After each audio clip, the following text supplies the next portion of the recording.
BJP में भी अब बगावत शुरू हो गई है। मोदी और शाह का जो जादू है वो अब टूटने लगा है।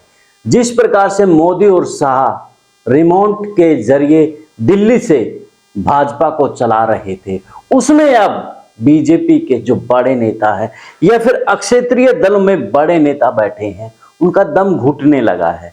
तभी तो वो मोदी के कैबिनेट मंत्री पर सीधे आरोप लगा रहे हैं कि मोदी जी, आपका मंत्री चोर है, आपका मंत्री भ्रष्टाचारी है। तो पहले भी यानी कि जो 9.5 साल तक कोई नहीं बोला मोदी और शाह के खिलाफ, लेकिन अब लगता है कि दम ज्यादा ही कुछ घुटने लगा है। तभी तो सीधे तौर पर कैबिनेट मंत्री के साथ में जो कैबिनेट मंत्री हैं वो भी मोदी के आगे अब डर नहीं रहे हैं। वो जैसे हम पहले देखते थे उसके आगे हाथ जोड़ करके खड़े हो जाते थे, लेकिन अब मुंह फेरना शुरू कर दिया है। तो ऐसे में ये बगावत है या क्या है, करते हैं इस पर चर्चा में जाने से पहले द विश्व प्रेम न्यूज और हरियाणा न्यूज फ्लैश को शेयर और सब्सक्राइब कर लें और फॉलो कर लें, ताकि देश और प्रदेश की खबरें आप तक पहुंचती रहें।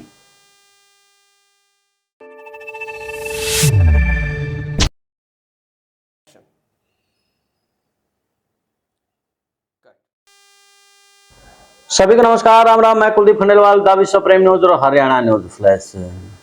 मोदी के और शाह का जो जादू है वो अब टूटने लगा है, क्योंकि पहले नितिन गडकरी ने और अब भाजपा के ही बड़े नेता जो कि पूर्व में अध्यक्ष भी रहे हैं, मंत्री भी रहे हैं और मौजूदा विधायक भी हैं, राजस्थान से हैं कैलाश मेघवाल, उसने सीधे तौर पर बीजेपी की सरकार पर हमला बोल दिया है। मोदी के खासम खास कैबिनेट मंत्री अर्जुन मेघवाल पर सीधा हमला बोल दिया है।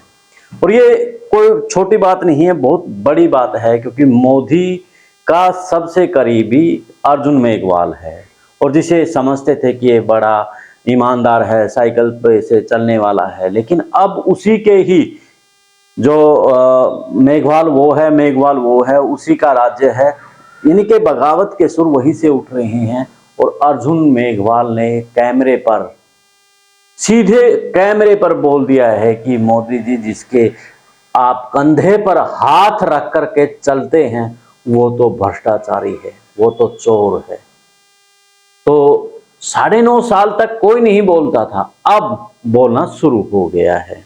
जिस प्रकार से बीजेपी के 9.5 साल तक शाह और मोदी दोनों चलाते रहे, लेकिन अब खास तौर पर जब देश के अंदर 4 राज्यों में चुनाव है और बीजेपी को उनके चुनाव को जीतना है, लेकिन यहाँ भी सबसे बड़ा विरोध यहीं से शुरू होता है। राजस्थान सबसे बड़ा यानी कि राज्य है और वहीं से ही विरोध सबसे पहले शुरू हुआ है। और उस विरोध के पीछे, कैलाश के पीछे जो बताया जा रहा है वो वसुंधरा राजे है। वसुंधरा राजे से पहले नहीं बनती थी कैलाश मेघवाल की। जब पिछले चुनाव में हार को लेकर के जब एक कमेटी बनाई गई, तो कमेटी में सबसे पहले मेघवाल कैलाश ने हाथ खड़ा करके कहा था कि वसुंधरा राजे की हार के पीछे मैं हूं और मैंने उसके ऊपर करोड़ों रुपए लगाए भी हैं। तो जो व्यक्ति वसुंधरा के खिलाफ था, अब जो सूत्र बता रहे हैं कि जो वसुंधरा है उसके साथ जो हुआ है राजस्थान में, खुद नरेंद्र मोदी ने राजस्थान का चुनाव हैंडल कर लिया है, यानी कि वो चेहरा खुद बन गए हैं। तो वसुंधरा के पीछे भी कैबिनेट के जो मंत्री हैं या नाराज जो भाजपा के दिग्गज हैं वो साथ खड़े बताए जा रहे हैं।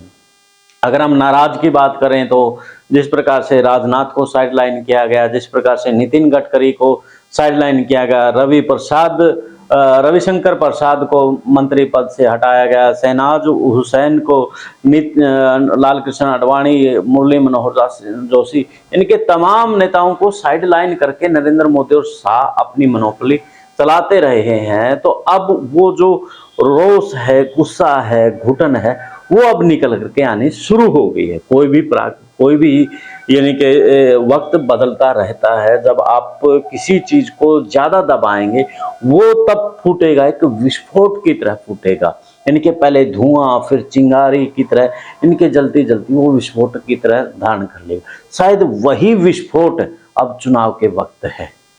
राजस्थान के अलावा बात करें तो हम छत्तीसगढ़ की, तेलंगाना की और मध्य प्रदेश की, तो यहाँ पर क्षेत्रीय जो नेता हैं उनकी कोई पूछताछ नहीं है, बल्कि सीधे दिल्ली से ही चुनाव लड़ा जा रहा है। राजस्थान को लेकर के मैंने बता दिया कि राजस्थान में तो खुद मोदी देख रहे हैं, तो मध्य प्रदेश में शाह देख रहे हैं। तो वहीं अगर हम तेलंगाना की बात करें तो वहाँ जो संतोष है वो BL संतोष वो देख रहे हैं। तो कर्नाटक, इसके अलावा छत्तीसगढ़ में खुद नड्डा साहब देख रहे हैं।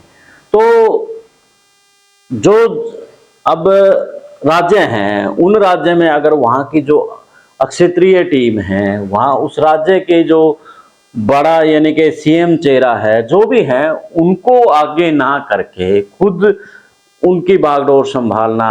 अब टिकटों को लेकर के भी मध्य प्रदेश में जो सूत्र बता रहे हैं, अब तक लगभग 42 सीटों का जो आंकड़ा मीडिया के माध्यम से मिला है सूत्र, तो उनमें भी बड़ा अब विरोध सामने आ रहा है। उन जो बीजेपी के लॉबी के रहे हैं, जिन्होंने बीजेपी के प्रति समर्पित अपनी भावना रही है, उनको टिकट ना दे करके बल्कि दूसरों को टिकट दे दी गई है। तो ये भी एक बड़ा कारण है कि बीजेपी से अब 9.5 साल तक जो आवाज दबी हुई थी वो आवाज अब बाहर निकलनी शुरू हो गई है। अब उस जोड़ी के खिलाफ अब बगावत शुरू हो गई है। इसे आगे बात करें तो जिस प्रकार से मेघवाल ने नरेंद्र मोदी की लंका में आग लगा दी है और उसके साथ में बड़े नेताओं का भी कहीं ना कहीं साथ रहा होगा, और इसके अलावा नितिन गडकरी ने जो बोला है उस पर चर्चा ना हो तो बगावत की बात ही नहीं आएगी। पहले तो आपने देखा था जब नरेंद्र मोदी वहां से निकल रहे थे, हाथ जोड़ रहे थे सभी को, लेकिन नितिन गडकरी ने वहां से मुंह फेर लिया। अब जो नितिन गडकरी ने जो बोला है उसके बाद तो यानी कि विपक्ष तो हंस ही रहा है। जो उनका मुहावरा है वो विपक्ष को, मेरे ख्याल से कांग्रेस को लेकर के तो वो बोला नहीं होगा। वो जो शब्द हैं शायद वो उसकी पार्टी के नेताओं को लेकर के ही बोला होगा। और बड़ा चर्चा का विषय रहा ये जो उन्होंने कहा है कि घोड़ों को यानी कि घोड़ों को घास नहीं और गधों को च्यवनप्राश।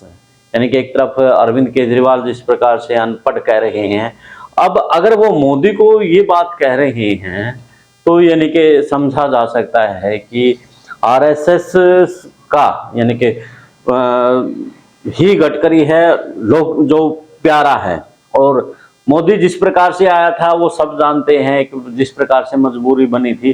तो अब नितिन गडकरी को साइडलाइन करना, उस पर आरोप लगवाना, तो तमाम जो चीजें हैं अब कहीं ना कहीं इस तरफ इशारा कर रही हैं कि अब रिमोट से जो चलाने की कोशिश है बीजेपी को, अब वो बगावत की तरफ लेके जा रही है।